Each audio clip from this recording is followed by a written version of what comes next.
What pre-legislative scrutiny does is, before a bill is presented by a minister to the House to go through those stages of consideration and amendment and agreement, a draft bill is presented.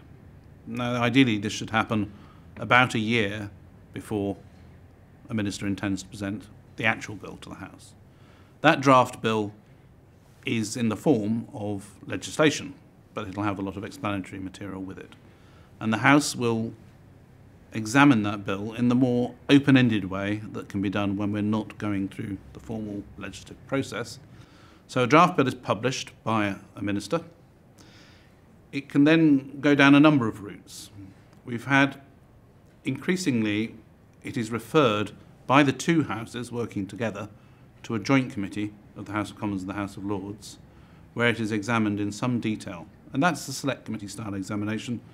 The committee takes evidence, it considers from all the different stakeholders, of course from the minister, but what you add to the legislative process is being able to hear from not just the official side of the story, but all the people who are affected by the bill. It might be professional trade unions, professional associations, individual members of the public. So what this does is give an opportunity for a more conversational style of scrutiny, and one, as I said before, where ministers can retreat from their positions more easily without losing face before we start that formal, very rule-bound process of passing a bill into law. If we look at how many bills are introduced into Parliament and how much detail there is in those bills, there probably isn't enough consultation beforehand. Obviously, any political party that brings in a bill when it's in government have had a lot of consultation with its own members.